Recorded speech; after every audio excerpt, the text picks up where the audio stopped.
Real quick, the only ask I could ever have of you guys is to help spread the word so we can help more women lose body fat, build muscle, reach their goals, and feel insanely confident. And the only way we can do that is if you rate, review, and share this podcast. So, the single thing I ask for you to do is if you could leave a review. It will take you 10 seconds and it will mean the absolute world to me and may change the world of someone else. If I feel jealousy, if I feel anger, if I feel sadness, usually there's a belief behind it that is causing the emotion. So if like I look at somebody in the gym and I'm like, damn, I'm really jealous. I wish I looked that way. That tells me that there's an underlying belief that I don't feel like I'm good enough for that. Like,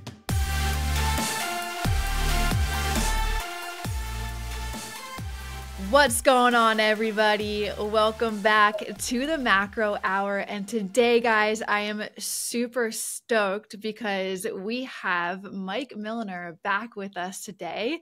If you guys didn't listen to the episode that we recorded back in like the early 100s, it was episode 101.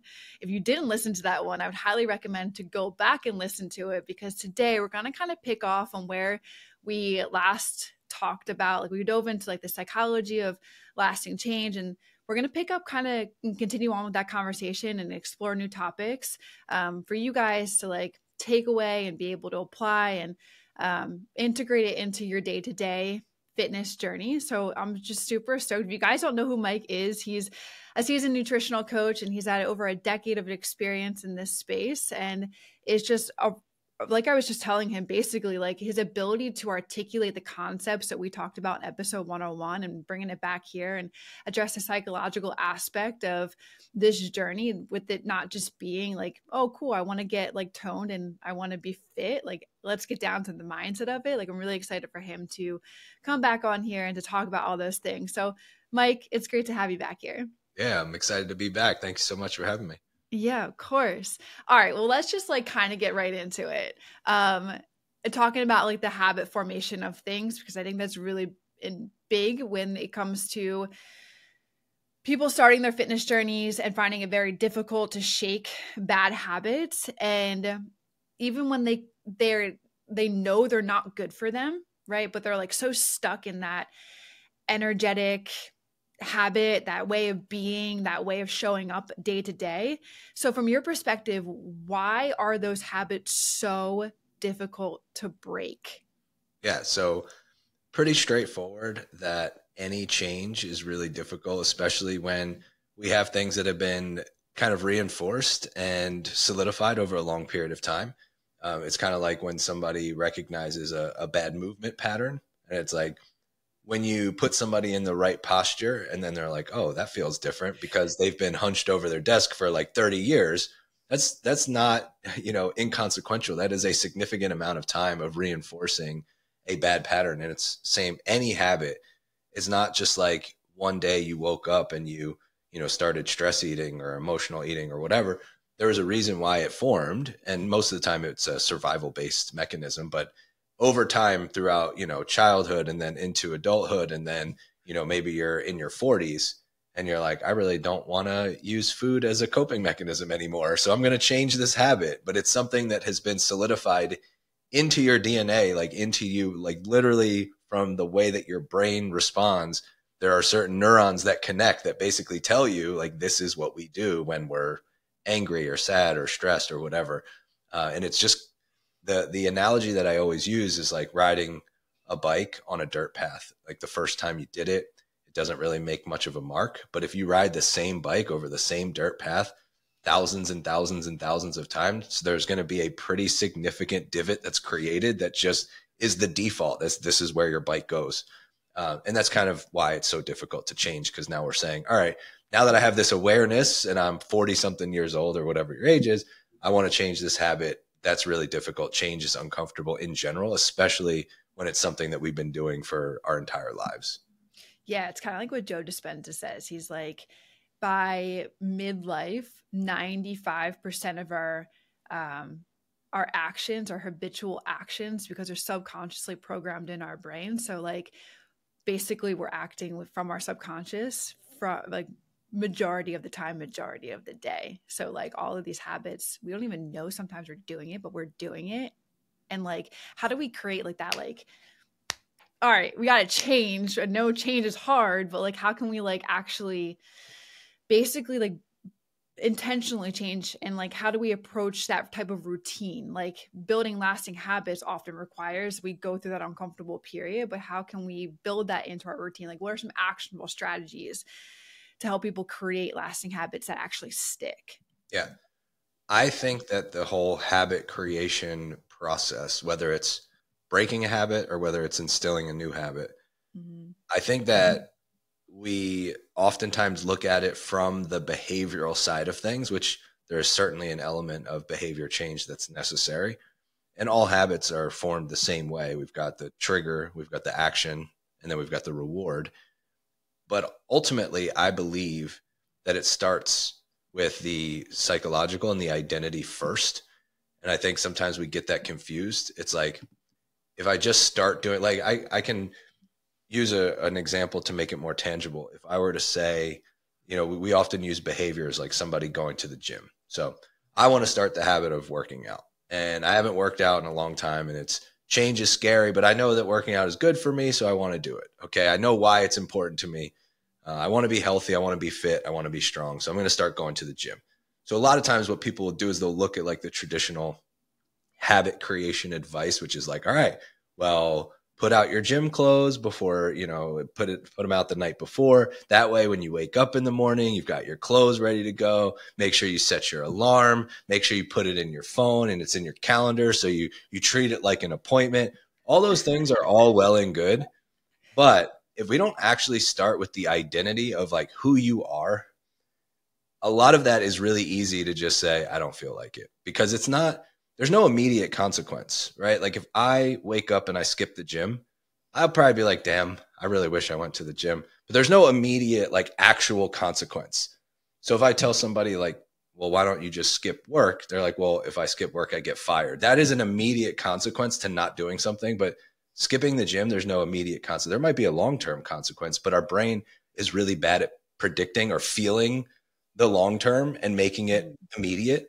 So it's the same thing as like doing healthy habits. Like I can be like, yes, I want to eat well, and I want to, you know, eat mostly whole nutritious foods. I want to take care of myself, and that's really important. I want to move my body because when I'm 80, I want to be functional and capable and you know, strong and still healthy.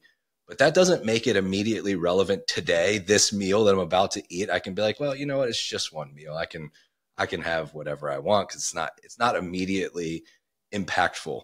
So the problem is we often start with the behaviors instead of the identity. So when you take somebody like yourself, if I were to ask you like, well, why do you go to the gym? You'd be like, because that's just what I do. Like, this is who I am. I go to the gym. It's part of my identity. It's just part of me. Yeah. Like, if you ask somebody who is a fit individual, they almost have a hard time answering the question, because it's like, what do you mean? Why do I go to the gym? Of course, I don't know. This is just what I do.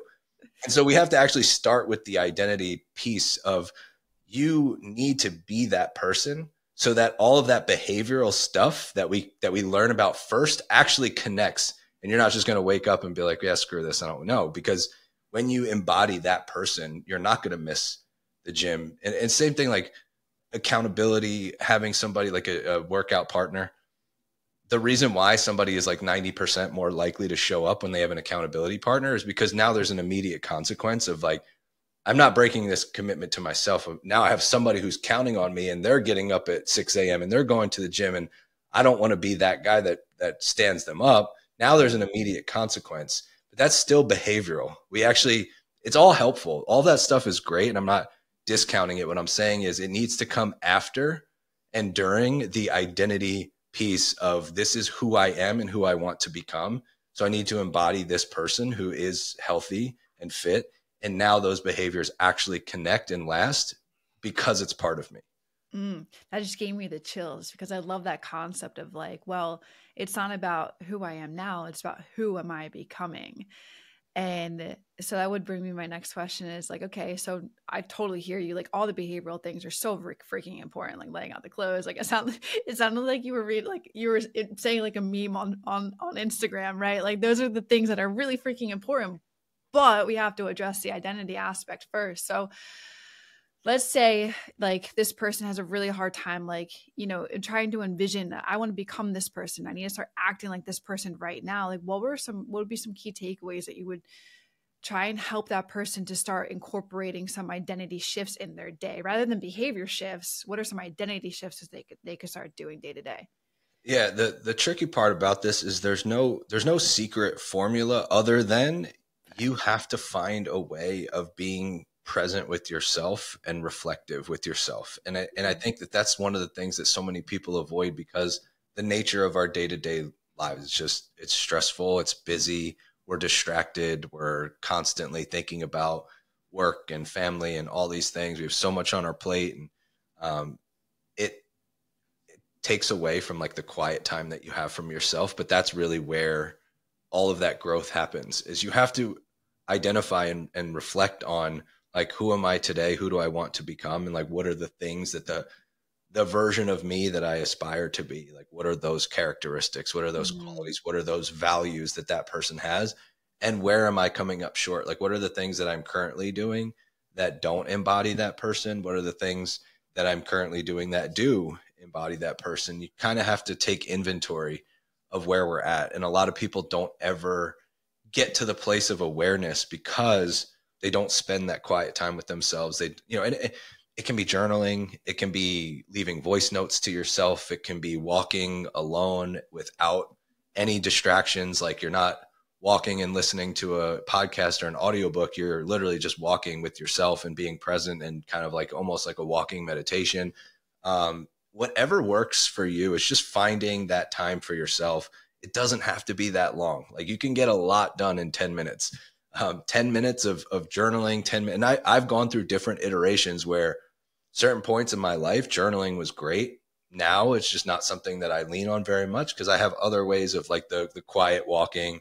Even just sometimes I'll like go outside and sit in my back, like patio area, and just sit, have some coffee and reflect. And like, it doesn't have to be that long. It can be 10 minutes. It can be 5 minutes. Something is better than nothing. But all we're doing is taking inventory of like that identity piece of who we are, the things that future version of us embodies, and the values and the morals that they have, and how we are currently aligning with that or disconnected from that. And then we start to just chip away like one by one. What are some of the things, like, now the behaviors actually become relevant. So the future version of myself would never miss a commitment that we made to ourselves, because that's something that we hold dear to our heart. Like, that is a high value for that future version. Okay, well, when we make the commitment to meal prep, when we make the commitment to go to the gym, when we make the commitment to X, Y, and Z thing, now we're going to follow through, because now I know that this is immediately relevant to becoming the person that I want to become. And it's not just something that's more abstract. I've made it tangible and relevant to me today, to start becoming that person.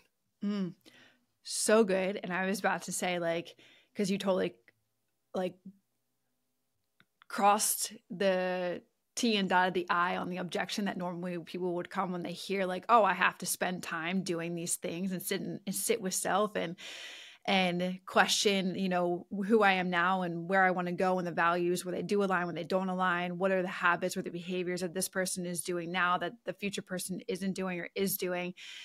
Sitting and taking the time out of someone's day to do that, it's so easily, they're like, they don't see the importance in that, right? But it is so freaking important to find 5 minutes, 10 minutes to just sit with yourself and ask yourself these questions. But this is where I have a question for you, because I think this is what's sometimes hard for people to do, because it can be uncomfortable.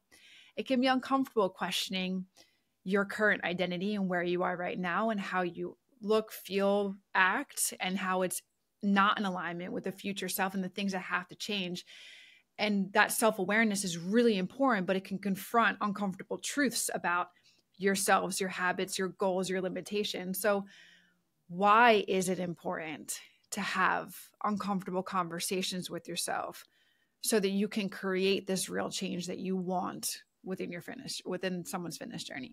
Well, you just mentioned it right there. You want change. You know that you're capable of more. You have dreams or visions. You have something more that you want for yourself. And if not, then then there's no reason to do the work. If you're like, I'm cool, I'm just going to ride this out where I am right now, and you're happy with that, then, more power to you. Then none of this is really relevant. But the reason that it's relevant is because we as humans are meant to grow and evolve and learn and adapt, and that we're not meant to be stagnant. And oftentimes that's really what kills us, like literally kills us. If we're not growing, if we're not learning, if we're not changing and evolving, that can be pretty like mentally, emotionally, spiritually, whatever your thing is, and even physically. Obviously, if we're not moving physically and we're not growing physically, that can destroy us as well. So it's not like the immediate threat. It's more of the death by 1,000 paper cuts. But like, this is what how we're designed. We are adaptation machines. And that is like the thing that we love. We love, autonomy. We love to learn and grow and connect, and all that stuff is there for a reason.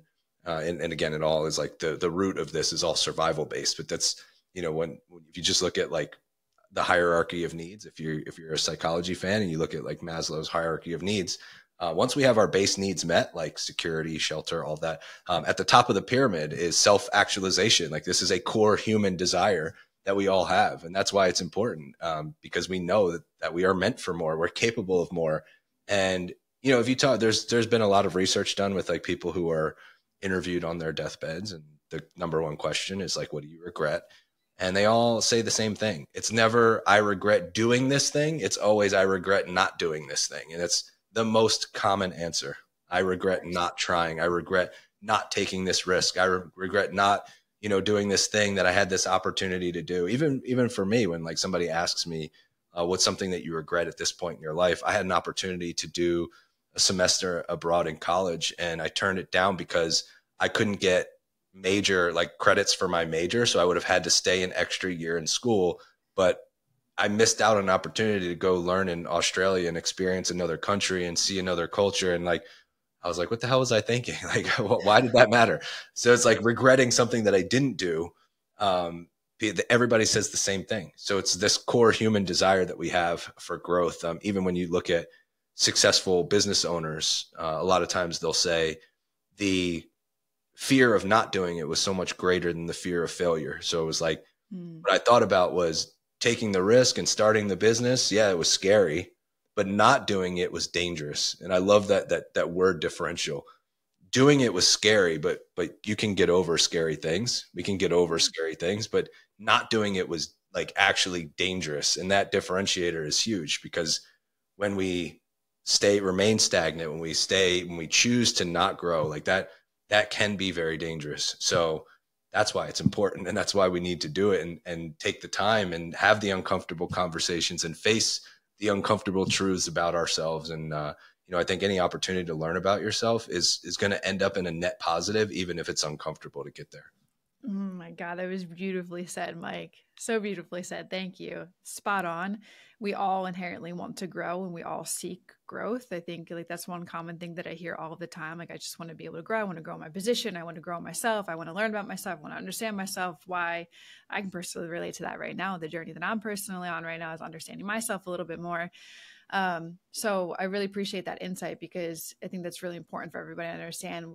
In order to change, we have to be uncomfortable with where we are in order to want to create the change. And that, I love that, the dangerous. So you can be scared. Like, you can be scared to go to the gym. You can be scared to start to create different choices with your eating habits, but you can get over that. It's dangerous if you don't. It's dangerous and detrimental to your health and your longevity and the diseases that could come of those things if you don't address the situation now. So that's awesome. And some of the things that you mentioned, like ways that people can approach these conversations or spend that time, like journaling, walking, the walking meditations, or spending time just like being with self, is really important, so that they can see what are they doing right now that is limiting them to feeling better, from getting enough sleep, from showing up in the gym, from eating right. Like, what are those things that are limiting themselves right now, and how can they change it? And how is that future self showing up? I love that, just overall, that entire concept. It's the belief. So like when we ask those questions about ourselves, what we're trying to extract also is, what do I believe? Like, what do I believe to be true? What do I believe about myself? You mentioned trying to learn about yourself, and that's really where it starts. That's like the base of the pyramid of self knowledge, is what do I believe at this current point in time? And the way that we explore that is it's usually not an easy answer. If I ask somebody randomly, like, hey, what do you believe? They'll be like, I don't know. What do you mean? But a lot of times, like, just sparking up a random conversation. right, Like hey, that. they'd be like, get this guy away from me. But like a lot of times it's our emotions are what reveal our beliefs, because the emotion is just how the belief is being displayed or manifested. It's like, if I feel jealousy, if I feel anger, if I feel sadness, usually there's a belief behind it that is causing the emotion. So if like I look at somebody in the gym and I'm like, damn, I'm really jealous. I wish I looked that way. That tells me that there's an underlying belief that I don't feel like I'm good enough for that. Like, otherwise I wouldn't be jealous. Just like, yeah, good stuff. Like, I see you're putting in hard work, like props to you. But if once there's that emotion that tells me like, oh, I'm jealous, well, what does that say? What do I believe? So a lot of times it's our emotions when we're sitting in that quiet time with ourselves. It's investigating the emotional reactions that we have. And a lot of times things like anger, for example, is just, it's like a blanket emotion. It's hiding something underneath. So it's like exploring that. What do I believe to be true that's causing this emotional reaction? And a lot of times that's connected directly with like emotional eating. A lot of our clients that we work with struggle with emotional eating, and it's getting to the core of that belief that says like, what do I believe to be true that is creating this coping mechanism for uncomfortable emotions? And a lot of times it's self-worth or it's safety. It was like, I was in a unstable environment, so I believe that chaos is around the corner at any time. And food is stable, and I know it's always going to be there, and it's dependable. So now we start to get to those beliefs, and like that's where real change can happen, because we know the base level of the pyramid. Okay, I understand what my beliefs are, but now, are they actually serving me? Are these the beliefs that I actually want to carry forward for the rest of my life, or do I want to rewrite those narratives? Most of the time, we want to rewrite the narrative, because a lot of the beliefs are, I'm not good enough, I'm not lovable, I'm not worthy, I'm not safe, whatever the belief may be. And it's not super productive to the person we want to become. So it starts with rewriting that narrative. And then that's how we get to actually changing the behaviors and the outlets that we have to cope with those emotions, if that makes sense. 110%. That totally makes sense. It's about getting to the deeper layers of what the emotions are telling you so that you can understand yourself at a deeper level. And then you can be able to rechange the narrative, rechange the stories, rechange the beliefs. So, okay, let's say we get to that point with your clients, you've done this with them, like you get to the point of understanding, oh, I'm jealous of this person in the gym because they look good. Inherently, deeper in myself, I believe I can't get that way or look that way. And I believe a lot of people have felt like that. So in order to start rewriting the narrative and to start rewiring the tracks in our brain, what are some activities that you would have those people do? Yeah. So the next step from there is to be extra curious with yourself. Be like a fifth grader, as the fifth grader never takes it at face value. I have 3 stepkids, and my 11-year-old will can constantly ask like, why is that? Like, why is that? Tell me more. What does that mean? Why do they do that way? It's like, I don't know. That's just what we do. Why? They always want to know. So that's how you want to be. And she's actually in 6th grade, but whatever, you want to have that just curiosity that you had when you were young of, where is that coming from? Is that true? Well, why? Who said that? Where did I first hear that? When did I first feel that way? Was that my voice? Was that somebody else? So we're really just being extra curious about the root. And is there any truth to it? Is that valid? Where did this come from? Why am I feeling this way? And a lot of times people will start to trace those things back, and they'll be like, oh, that was actually my dad that said this thing to me that one time, and I internalized it. Like, it wasn't even my voice. Like, ask that question. Like when you hear that, like, you're not good enough, or you could never be that way, then it's like, oh, that wasn't even my own voice. It was somebody else's voice. That's not even my own story. Like, I internalized somebody else's story. I tell, when I was in high school, I had an English teacher that told me I wasn't a good writer, and I internalized that story.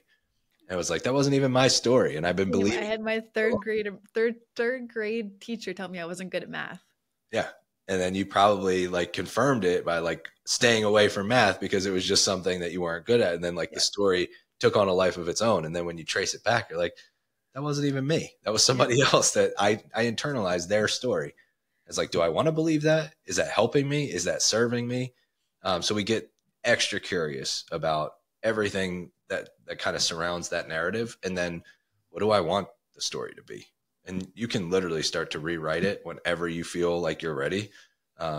Once you identify that, like, okay, this wasn't even my story. There's a lot of evidence to the contrary. That's the other thing. It's like, do I have any proof of something? Like, are you proficient at your job? Well, okay, great. Well, you are really good. You can achieve a high level of success. You can do these things that you're saying you can't do. So now we have evidence to the contrary. We know it's not even your own story. It's not something that's serving you. All right, well, like, what is the narrative that you want to believe? And we literally start to rewrite it. That's so powerful. I love that. So, okay, let's keep going down this like trip. Quick break. If you're finding this episode helpful so far, it would mean a lot if you could hit pause for just a second, leave a quick rating or a review, or share it with someone who could benefit from it. Your support helps more women discover these tools to build muscle, lose fat, and feel confident. Thank you so much for being a part of this journey with me. This is such good stuff, by the way. It's, I believe, what a lot of people need to understand to get to the root part of being able to create the ultimate change that they want. It's not just about, I can lay out the clothes. I can put my water bottle out on the island and make sure that my water's full in the morning to drink it. I can make sure that the workout's on my calendar, but like they have to embody at an identity level, the person that is healthy, fit, working out, following through, keeping to the commitments, keeping to the promises, developing discipline to get the results that they want. So let's say like I recognize that, okay, I'm jealous by this person because this person looks this way and I want to look that way, but I don't believe that I can because I don't believe I'm good enough, or because I saw my mom, do all these dieting things when I was growing up. And so I think that things have to be really hard in order to achieve the ultimate body that I want to have. Like, think about all the stories that us as coaches have heard from our clients. So I start to understand this. I start to get curious. I start to ask questions. I start to get to the, just getting to the understanding of why these things are, they're not even my stories. Like you were just saying, like the teacher told me this, my dad told me this, my mom is the one that was living this experience and I took on the experience. So I'm starting to change these things because I'm curious, because I know it's not my story. It's not my belief. It's not where I want to go. Okay, cool. I'm starting to rewrite these things. I'm 3 months into my journey, maybe even 4-6 weeks. And I'm stuck because now I'm here in these emotions, these feelings, these and I don't even know it yet. Right. But I'm here again and I'm feeling that jealousy. I'm feeling like I'm embodying my mom's experience again. Like, what would be some tips and tricks that you could tell somebody that's 6 weeks in, they start falling back into the old habits or falling back into the old ways? And they're like, this is frustrating, right? What would you tell somebody to help them move through that? Yeah, completely. So the first thing is, before you even start or before you even embark on the journey, is to let them know ahead of time that that's going to happen. So that's one of the things. Like, if you're expecting this to be smooth sailing, you're in the wrong place. If you don't think there's going to be setbacks or failures, but here's the reframe is, when those failures and those setbacks happen, it's going to be the best thing for you. And the reason why it's the best thing for you is because you're not, like, when you want something, you rarely ever get it without being tested. And typically there's going to be multiple tests along the way. That's kind of like whatever your faith is. You can call it the universe, you can call it God, whatever you believe in. But it's going to test that you actually want what you say you want. So it's like, you're not just going to coast to the finish line. And here's the really messed up part. There actually is no finish line, because there's no point where you're just like, I made it, I'm done. It's all good now. Like, what happens, like, there's the whole saying where you climb to the peak of a mountain and then you realize when you look up that it's actually the base of the next mountain. And you're like, oh, because I'm up here now, I can see further and I can see that I'm capable of so much more. But the reality is that those failures and those setbacks are going to reveal the shell that you're getting rid of. that it's still there, like it's still a part of you. And that's, again, the test of how do we handle it? Because you can't, it's like people say, I want fitness to be a lifestyle. People say it all the time, but then their actions would say something totally different. You're like, I want this to be a lifestyle, but they're like, well, I don't want to start when I have a vacation. You're like, well, it's not a lifestyle if you can't go on vacation. And it's like, I want this to be a lifestyle, but maybe I should wait until January. Maybe I should wait until my schedule is less crazy. Maybe I should wait until X, Y, Z things. Like until the kids are back in school. If the kids are back in school, whatever it may be. Oh, the summer is crazy. Oh, there's so many sports and fall activity, whatever. There's always something. So it's like you're saying you want it to be a lifestyle, but you're waiting for the perfect moment. You either want it to be a lifestyle or you don't. So it's, again, like you have to fully embody, which means going through the setbacks, going through falling back into old patterns to recognize like this no longer serves me. When I am stuck, when you're feeling stuck, it's because you have an expectation of how the results are supposed to play out. And you're feeling like I'm doing this conditionally, right? I'm doing this because I want to see the scale go down. I'm doing this conditionally to seeing body composition changes instead of doing it for the person that you want to become. Because now, like, this is the solidification of, are you really saying, like, we're getting rid of all cognitive dissonance where you're saying one thing, but you're acting a different way. And we're literally bringing those two things together where you're saying and doing the same thing. And that is difficult for a lot of people to do. So the friction of being stuck is literally your actions and your words no longer aligning, and we have to realign them. So that's how we get through the feeling of stuckness. It's like, I feel stuck because I'm not seeing progress on the scale. It was like, are you only doing this conditionally? Because if you are, then number one, you don't actually want this to be a lifestyle. You don't actually want to be the fit, healthy individual that you say. It's no longer about the identity. It's no longer about the lifestyle. It's literally about the scale. And that's why you're feeling stuck, because the scale's not moving. You're doing this conditionally. So it's like, this is the universe test, or whatever test you want to call it. Like, this is the test and the benchmark along the way to see if you pass. It's like, okay, now we have to realign. Let's get our words and our actions in the same place again. And there's choices, by the way. I always tell people, like, you have two choices. You can change your words to match your actions, or you can change your actions to match your words. And changing your words to match your actions would be, well, I actually don't want this to be a lifestyle. I'm only going to do this if I lose weight and nothing else matters. Okay, fine. Just be honest. And we can align those things. Or you're going to change your actions to match your words and actually make it a lifestyle, become the person that you want to become. But that's like, those moments are those like friction points. That's where all the magic happens. Because if we can recognize that and then still move forward on that path that they want, then they're unstoppable. It's like, that's creating so much resilience and awareness. Like, yes, you will. It's hard to change. So you will default back into old patterns. You will default back into old thoughts and old beliefs. It's having the tools to recognize it. And then again, going through the process, realigning, getting curious. Where is this coming from? Right. This is the old narrative. I don't like this narrative. I want the new narrative. And then moving forward from there.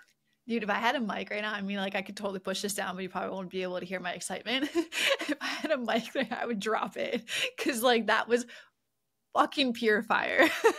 So like, everybody should rewind that for probably like, what was that, like the last 3 to 5 minutes, and just listen to that over and over and over again until you can repeat those things back, because that means you fully understand what Mike just said, because that is literally spot on. And so much value in just that delivery. So yeah, I freaking love that, Mike. That's huge,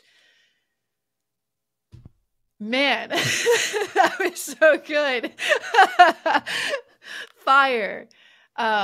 Okay, so yeah, like, I love my favorite part with that was like, the universe is going to retest your commitments over and over again. Like, are you being honest with what you're saying, or are you just saying things because circumstantial, like the scale isn't moving, so I'm frustrated? Oh, cool, then yeah, it must not be a lifestyle. Let's just be honest with yourself. Like, what are we actually trying to accomplish here?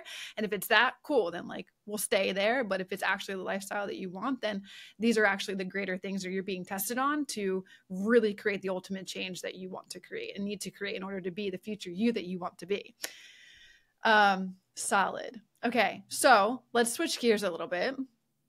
because that was a perfect way to end. That's like solely like the identity train. Like in order to, because if I think back to the beginning of my journey, like I was not like, I was frustrated, of course, had all the stories of what a lot of people experience at the beginning of their journey. And now it's just part of my identity because I consistently went through the last 8 years of just basically rewriting the narrative, rewriting the story, and believing in myself more to be able to hold the actions that I have today that are just literally what I do. Back to what you said earlier. It's like, why do I go to the gym? It's literally just what I do. It's part of me.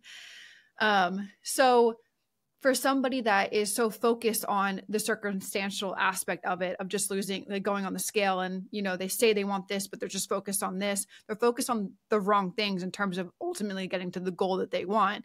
They're focused on perfection. They're focused on having it happen this way, in a certain way. And so how would you recommend people, like, if they are in that situation, they haven't yet rewired those, or they're getting stuck, or they're getting frustrated and they're back in those old narratives, they're focused on the wrong things. How would you help them focus on maybe like being consistent? Like, how would you recommend people to focus on being consistent rather than being perfect, or focusing on like this aspect of their journey, which is just not ultimate. It's not like the true end point that they want to get to. Does that make sense? It does. Yeah. So I think a lot of times we make the mistake that thinking like doing more is going to equal more results. And that's where a lot of people get into the perfectionist trap. It's like, again, it all comes back to those pre-existing beliefs. It's like, I believe that if I just put out more effort and more output, that I'm going to get more in return, which is not always true. So again, it's like challenging that thought process is like, why do you believe that to be true? And how has that served you in the past? And that's like what good coaches do, is they don't tell people, they just ask questions and get them to find their own answers. So it's like, why do you believe this? Why do you want this? Why do you think that this is the case? And do you think it would be easier if we just focused on this one thing instead of these 17 things that you're trying to hold yourself to?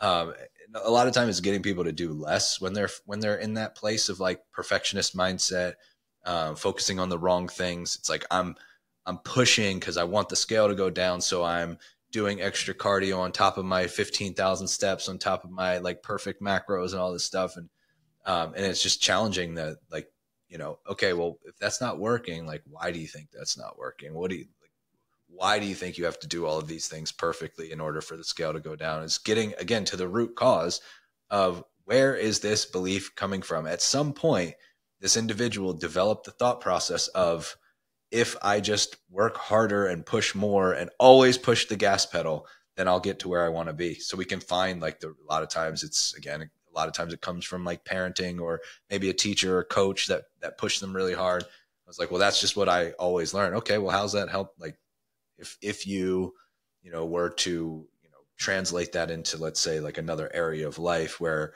let's say you were driving, do you ever push the brake pedal when you're driving? Or are you always on the gas as hard as you can? Do you go the speed limit, or do you go 30 miles above the speed limit? Do you it's like, where else can we draw this analogy that pushing for more is usually the thing that breaks the system? Like when we just keep trying to put too much stress on the system, that's what breaks it. So then it's bringing them back to like, what can we do to more zone pace where you want to get to? And again, then realigning them with like, what does this actually mean to you? How does this fit within your lifestyle? What's the ultimate, end game for you? Is it really just 20 pounds? Is that all that matters? And again, if somebody is there, that's fine. But what I would say to them is, if that's your mindset and it's just about losing 20 pounds and nothing else, forewarning, you're not going to keep it off. Like, let's just be upfront about that. We can do this, and you can push as hard as you want. You can push the gas pedal. You can ignore your body. You can ignore the hunger. You can ignore the fatigue and all of that, and you'll get there, but you won't maintain it. As long as you're cool with that, I'm cool with that. Let's right? Like, just, again, it's honesty. But that's really the process for somebody who is focusing on the wrong things. It's just, we always try to just ask those targeted questions to get them to come to their own conclusion. Like, if this was going to work, it would have worked by now. And since it's not working, maybe there's a different approach that is a little bit, maybe it feels a little softer than what they're used to, but that might be exactly what they need. I think, yeah, that's spot on. I actually want to like kind of hold space for any of the fitness coaches, because I know there's fitness coaches listening to this podcast too as well. And especially I'm thinking about like our team, and I'm sure your team and even the new fitness coaches that you're coaching as well.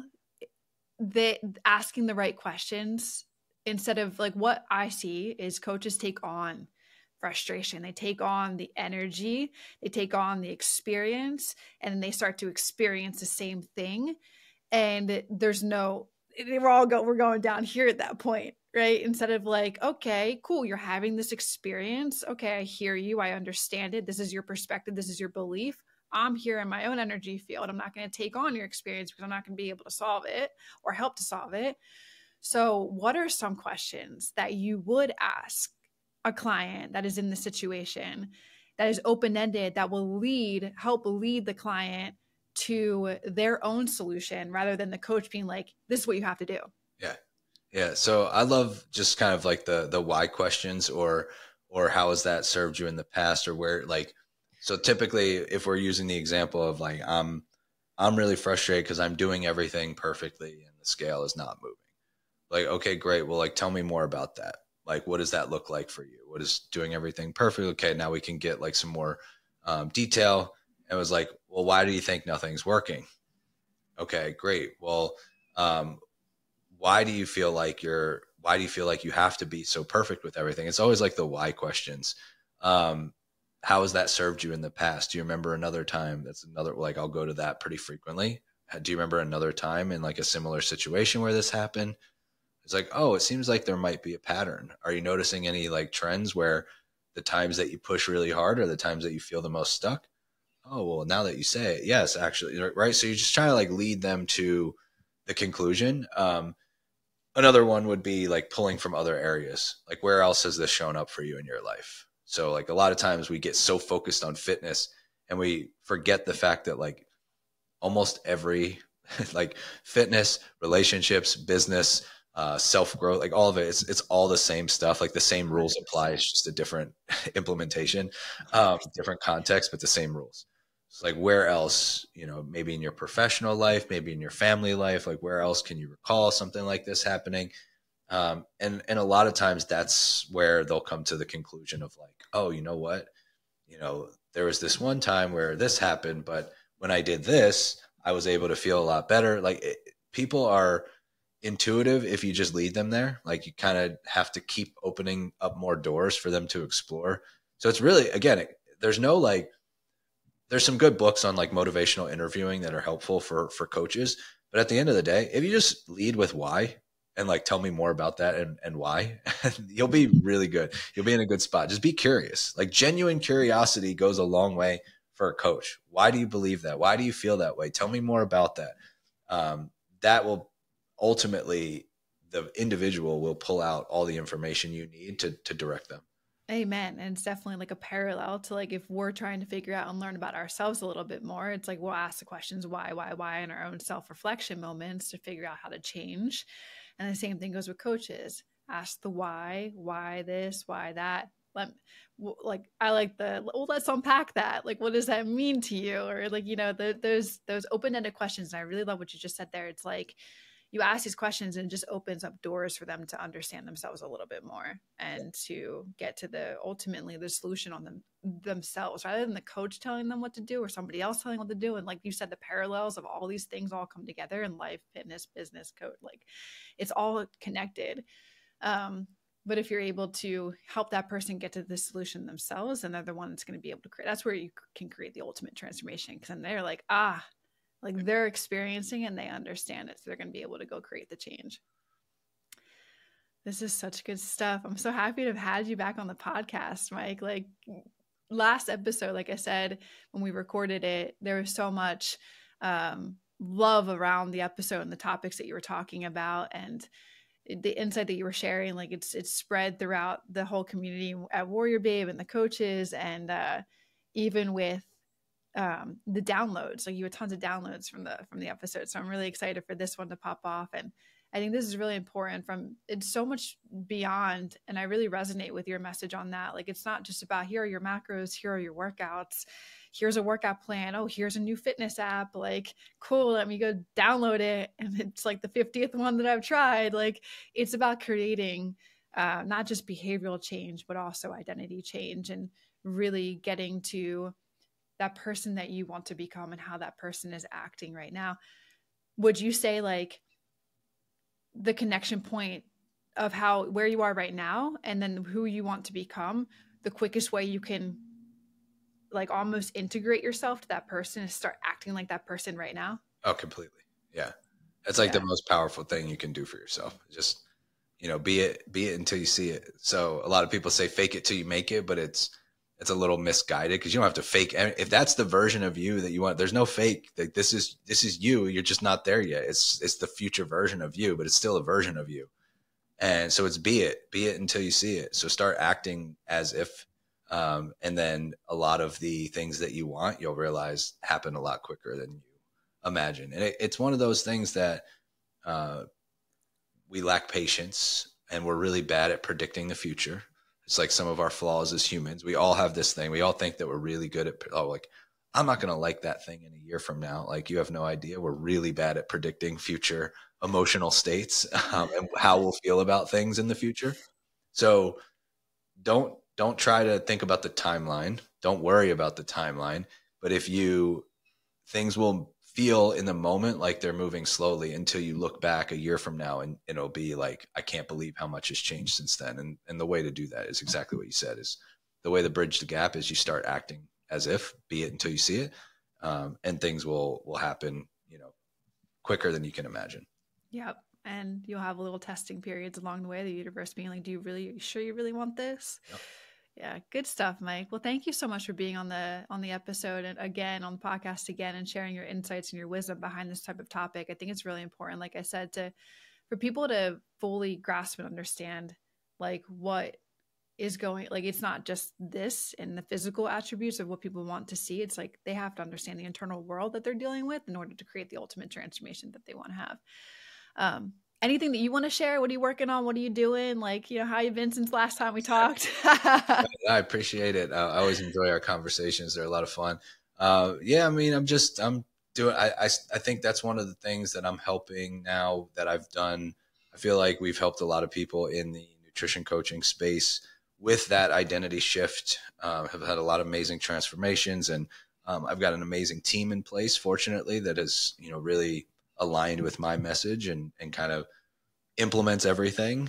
And now I'm focused on helping other coaches. So I'm trying to empower other nutrition coaches, fitness professionals with the tools that they need to get their message across. Because I think with just me, or even, I know you have a ton of clients, you have a huge community and have done amazing things, but like, we're two people, we're two businesses. I think that if we can imagine if we could replicate and have, 100,000 of us who can then serve all of the people, and just like the amount of reach. So that's more how I view it. And a lot of this comes from my relationship with my grandfather, who was like a huge influence on my life, and just seeing what I call the ripple effect that he had, like impacting people's lives and then what they went on to do. And it was like the reach, when you're like 2 layers deep, it kind of goes to this astronomical place of how many people you can help. So a lot of my focus has been on helping other coaches with the skills that they need to articulate their message to attract the right people, and just helping them do that. And really it's just to serve more people, because I feel like it's, I don't view it as competition. I view it as we have the same mission. We're all on the same page, on the same team. And there's a lot of amazing coaches out there that nobody knows that they exist, and like they can help so many people if they just knew how to get their message out there. And that's really what I've been focusing on lately. Dude, that's awesome, man. Celebrating you and congratulating you on that new adventure.